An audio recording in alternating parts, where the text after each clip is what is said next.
ہم اللہ رسول کے حکم کے آگے بات نہیں کر سکتے۔ آج بھی آپ دیکھ لیں، برادری پہلے اور دین معاذ اللہ بعد میں۔ برادری پہلے، بھائی شادی پہ کوئی بےہودہ حرکت نہ کرنا تو کہتے میری برادری نہیں مانتی۔ یہ بڑا خطرناک جملہ ہے، یعنی ایک طرف نبی پاک کی شریعت اور دوسری جانب برادری، تو یہ مطلب آپ اندازہ کر لیں کہ یہ بات کہاں تک جاتی۔ آپ نے اس میں سے اختیار کسے کیا؟ ہماری برادری وہی ہے جس برادری میں حضرت بلال حبشی شامل ہے، حضرت صہیب رومی اور عمار یاسر شامل، وہ ہماری برادری ہے، ایک ہوں مسلم حرم کی پاسبانی کے لیے۔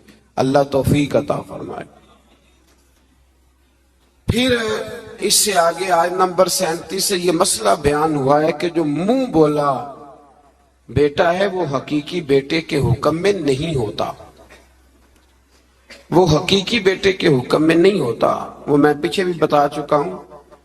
ہوا یہ تھا کہ ایک منہ بولے بیٹے نے طلاق دی تھی، تو نبی کریم علیہ السلام کے وہ منہ بولے بیٹے تھے، تو ان کی زوجہ سے حضور نے نکاح کرنا چاہا۔ لوگوں نے کہا کہ یہ تو یہ والا معاملہ ہے، تو فرمایا وہ جو منہ بولا بیٹا ہے وہ منہ بولا بیٹا ہی ہوتا ہے۔ مجھ سے ایک دفعہ ایک دوست نے سوال پوچھا تھا کہ منہ بولی جو بہن ہوتی ہے تو بھئی وہ غیر محرم ہوتی ہے۔ منہ بولی بہن غیر، منہ بولی ماں جو ہوتی ہے نا، ایک تو یہ ہے کہ وہ کہولا کی عمر کو پہنچ جائے، اس نے بچہ چھوٹا سا لے کے پالا ہو، وہ معاملہ اور ہے۔ لیکن ہمارے ہاں جس طرح رشتے نہیں بن جاتے، جو اصل بہن ہوتی ہے اس کا پتہ ہی کوئی نہیں۔ بھائی جس کو اللہ رسول نے تیری بہن بنایا تجھے وہ پسند کیوں نہیں؟ اور جس کو رب کریم نے تیرے لیے رشتہ بنایا ہے تجھے وہ رشتہ قبول کیوں نہیں؟ اللہ تبارک و تعالی حقیقی مفہوم کی طرف ہماری توجہ لگائے، اسی میں ہمارا فائدہ ہے۔ تو پھر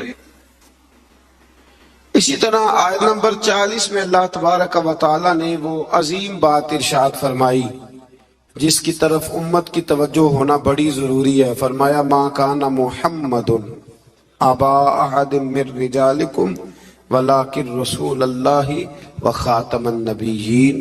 فرمایا محمد صلی اللہ علیہ وسلم مردوں میں سے کسی کے باپ نہیں، ہاں اللہ کے رسول ہیں اور نبوت کو ختم کرنے والے ہیں، خاتم النبیین ہیں حضور۔ حضور نے فرمایا میں آخری نبی ہوں، میرے بعد کوئی نبی ضرورت بھی کوئی نہیں، اس لیے کہ میرے نبی نے کمی چھوڑی کوئی نہیں، ضرورت ہی کوئی نہیں، حاجت ہی کوئی نہیں، ضرورت ہی کوئی نہیں۔ بلا وجہ بعض لوگوں کو اللہ تبارک و تعالیٰ معاف کرے، روٹی پیٹ بھر کے کھانے کو نہیں ملتی تو نبوت کا دعویٰ کر دیتے، اور عجیب و غریب قسم کے لوگ ہیں جو میدان میں آ نکلتے ہیں۔ اور مجھے تو ان لوگوں کی سمجھ نہیں آتی جو دلیلیں پوچھتے ہیں اور پھر بعد میں کہانیاں سناتے ہیں۔ تو بھئی حضور آخری نبی ہے، رسول کریم کے بعد کوئی نبی آ سکتا؟ ایک بات کو سمجھیں، حضور کا تاج ہے ختم نبوت، یہ نبی پاک کی نشست ہے ختم نبوت، یعنی نبی ختم ہو گئے تو آخری نشست پہ حضور بیٹھے ہیں۔ تو اب جو کہتا ہے کہ میں نے بھی بیٹھنا ہے تو بے ادبی کرتا ہے کہ نہیں کرتا؟ اس لیے قادیانی اتنے برے ہیں، ان سے مسلمان اس لیے بیزار رہتے ہیں کہ وہ بہت بڑی بے ادبی کرتے ہیں۔ وہ نبی کریم علیہ السلام کے بعد کسی کو ذلی اور کسی کو بروزی نبی مانتے ہیں۔ بھائی رسول کریم پر نبوت ختم ہو گئی، اور نبی کریم علیہ السلام فرماتے ہیں میرے بعد کوئی نبی، فرمایا اگر کوئی ہو سکتا ہوتا نا تو خطاب کا بیٹا عمر ہوتا، جن میں صفتیں ہیں لیکن جو ہو سکتے تھے جب وہ نہیں ہوئے، جو ہو سکتے تھے تو ایک کانا آدمی، وہ کانا تھا مرزا، ایک آنکھ سے کانا تھا، اور عجیب اس کے باتیں تھیں، بڑے بڑے عجیب اس کو امراض تھے، اس نے اٹھ کے دعویٰ کر دیا۔ تو بڑے بڑے عجیب لوگ ہیں نا، ماننے والے تو شیطان کو بھی مانتے جاتے ہیں، معاذاللہ ماننے والے تو سب کو مل جاتے۔ اللہ تبارک و تعالی ہمیشہ حق پر استقامت عطا فرمائے۔ پھر اس سے آگے نبی کریم صلی اللہ علیہ وسلم کی کچھ اور صفات کا بیان ہے۔ اللہ کریم نے فرمایا یا ایھا النبی انا ارسلناک شاہدا ومبشرا ونذیرا، اے محبوب بے شک ہم نے آپ کو بھیجا ہے گواہ بنا کر، خوشخبری دینے والا بنا کر، ڈر سنانے والا بنا کر، وداعیا الی اللہ باذنہ، اور ہم نے آپ کو اللہ کی طرف بلانے والا بنا کے بھیجا ہے، وہ بھی اللہ کے حکم سے، وَسِرَاجًا مُنِيرًا، اور ہم نے آپ کو چمکتا ہوا آفتاب بنا کے بھیجا ہے۔ تو نبی کریم علیہ السلام کو اللہ نے یہ صفات عطا فرمائی ہیں، شانیں عطا فرمائی ہیں۔ ایک بات آپ یہاں رک کے ذرا سوچئے گا، کچھ لوگ کہتے ہیں جی شان مصطفیٰ کا جلسہ کرنے کی کیا ضرورت، معراج مصطفیٰ، میلاد مصطفیٰ، آپ سیدھا سیدھا نماز روزے کی بات بتائیں، شان بیان کرنا کیوں ضروری ہے؟ یہ بہت بڑا مسئلہ ہے۔ بعض لوگ کہتے ہیں جی آپ سیدھا سیدھا کہیں کہ حضور نے فرمایا سچ بولو، کھری بات کرو اور دیانتداری، یہ آپ کیا حضور شان بڑی تھی، عظمت بڑی تھی، تو بھئی ان آیات میں اللہ کیا بیان کر رہا ہے؟ کہا میرا محبوب نذیر بھی ہے، بشیر بھی ہے، سراج منیر بھی ہے۔ یہ ساری صفتیں اللہ نے قرآن میں بیان کی، اور ایک جگہ پہ نہیں درجنوں جگہ پہ واضح آیات میں۔ ویسے تو سارا ہی قرآن حضور کی تعریف ہے، اور یہ میں نہیں کہہ رہا، یہ حضرت عائشہ صدیقہ فرماتی کان خلقہ القرآن، فرمایا اگر تم نے حضور علیہ السلام کے اخلاق دیکھنے ہو تو قرآن پڑھ لو۔ تو اس لیے یہ عظمتوں اور شانوں کا بیان یہ طریقہ ہے، یہ مسلمان کی روح کی غذا ہے۔ اللہ ہمیں سمجھنے کی توفیق عطا فرمائے۔ پھر آیت نمبر 53 سے نبی پاک علیہ السلام کی بارگاہ کے آداب بیان ہوئے کہ بغیر اجازت نبی کے گھر میں داخل نہ ہو، دعوت طعام ہو تو کھانا کھا کے منتشر ہو جاؤ۔ کھانا کھا لیا تو اب ہوا یہ کہ حضور نے دعوت پکائی کچھ صحابہ کی، تو کھانا کھا کے بیٹھ گئے گپ شپ کرنے کے لیے۔ تو محبوب کریم نے ایک دو دفعہ دیکھا کہ اب یہ جائیں، حضور نے آرام کرنا تھا، لیکن کچھ لوگ بیٹھ گئے، تو اللہ کریم نے فرمایا جب کھا لیا ہے نا اب جاؤ منتشر ہو جاؤ۔ گویا رب کریم اپنے محبوب کے دربار کے آداب بیان فرماتا ہے، اللہ بیان فرماتا ہے۔ اللہ اکبر۔ نبی کی بیویوں سے کوئی چیز مانگو تو پردے کے پیچھے سے مانگو۔ نبی کی بیویوں سے آپ کی رحلت کے بعد دائمی طور پر مسلمانوں کا نکاح ممنوع ہے۔ اپنے کسی بھی عمل سے اللہ اور اس کے رسول صلی اللہ علیہ وسلم کو تکلیف نہ دو۔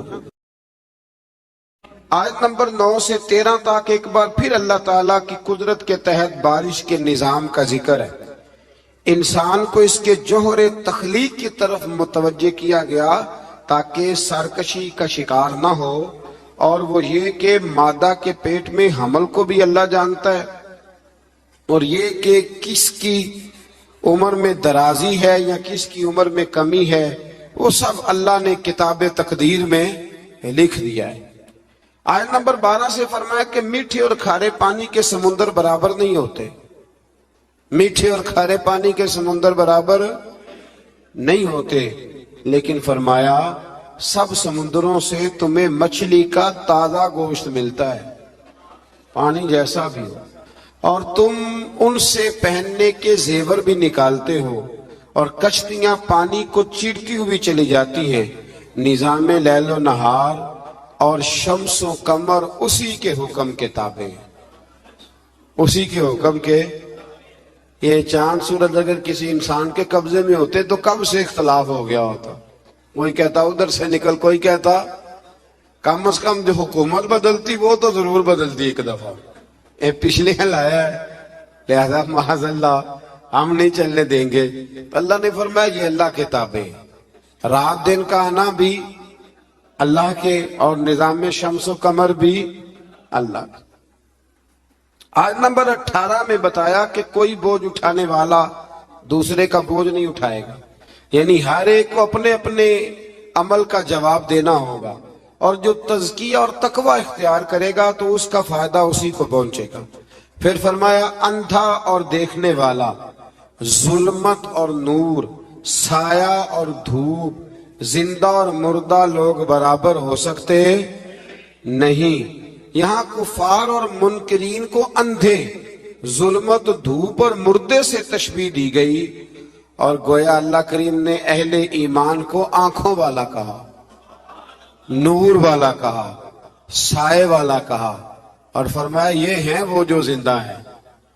کافر زندہ رہ کے بھی زندہ، اقبال نے کہا تھا زندگی زندہ دلی کا نام ہے، اور مردہ دل کیا خاک جیا کرتے؟ تو دل زندہ ہو تو پھر ہر شے۔ ایک دانشور کا ایک قول ہے، وہ کہا کرتے تھے رشتے احساس کے ہوتے، رشتے اور احساس نہ ہو تو پھر رشتے بھی۔ آپ کو پتہ ہے نا، بہن کا اگر خیال آ گیا تو پھر بہن ہے، لیکن اگر بھائی کہے کہ نہیں جی میرے بہنوئی نے ضائع بڑے کیے ہیں پیسے، وہ تو سارا اس خاندان کو چلا جائے گا، تو میں بہن کے بچوں سے، تو یہ احساس ختم ہو گیا۔ تو فرمایا کہ یہ زندہ رہتا ہے، جو مومن ہوتا ہے، مومن زندہ ہوتا ہے، کافر مردہ ہوتا ہے، اس لیے کہ اس کا دل مردہ ہوتا ہے۔ اللہ تعالیٰ نے ان آیات میں یہ بھی بتایا کہ حجت الہیہ قائم کرنے کے لیے ہر قوم کی طرف نذیر یعنی روشن دلائل اور الہامی کتابیں دے کے نبی اور رسول بھیجے گئے، لیکن ہر دور میں پیغام حق کو جھٹلانے والے موجود رہے۔ آیت نمبر 27 میں فرمایا کہ ایک پانی سے مختلف رنگوں کے پھلوں، ایک ہی پہاڑی سلسلے سے مختلف رنگوں کے پہاڑ، ایک نوع انسانی سے مختلف رنگوں کے لوگ، اور چار پایوں اور جانوروں کو مختلف رنگوں میں پیدا کرنا، یہ اللہ تعالیٰ کی وحدانیت کی دلیل ہے۔ ایک باپ کے چار بیٹے ہوتے ہیں، چاروں کی شکلیں علیحدہ ہوتی ہیں۔ یہ نہ مسل پہ غور نہیں نہ کرتے، ورنہ فوراً بندہ کیا اٹھتا ہے کہ سبحان اللہ و بحمدہ، سبحان اللہ۔ آپ غور کریں، ہر بندے یہ چیزیں لوگ بناتے ہیں نا جی، اس میں اتنی ڈال دو، اس میں اتنی ڈال دو، اتنی، تو ایک طرح کی چیزیں بنتی جاتی ہیں، ایک کی طرح۔ کوئی بھی چیز جو انسان بناتا ہے، چمچ ہے، برتن ہے، تو ایک کی طرح کا بناتا ہے۔ اللہ کریم کی تخلیق کا کمال یہ ہے کہ ناک ہر بندے کی ایک ہے، آنکھیں دو ہیں، کان دو، ہونٹ سب کے ہیں نا، اور چہرے مختلف ہیں۔ یہ سمجھتے ہیں آپ بات؟ یعنی وہی چیزیں اللہ تعالیٰ نے دیں جو سب کو دیں، اور اس کے باوجود چہرے مختلف ہیں۔ تو ماننا پڑے گا کہ جو بنانے والا ہے وہ بڑی شان والا ہے، جو بنانے والا ہے وہ بڑی شانوں والا ہے۔ جو وہ بنا سکتا ہے دوسرا کوئی نہیں بنا سکتا۔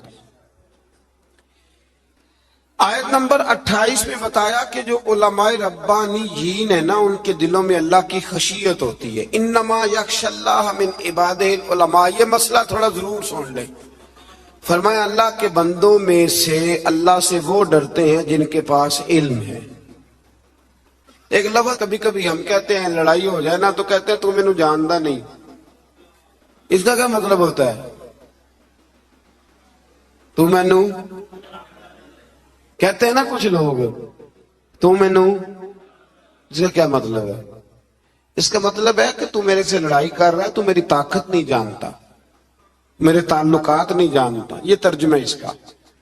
تو میری دولت کو نہیں جانتا، میں کتنے لوگ میرے ہیں چاہنے والے، پیار کرنے والے، یا میرے خاندان والے، تو جان، یہ مطلب ہوتا ہے کہ تو مجھے جانتا۔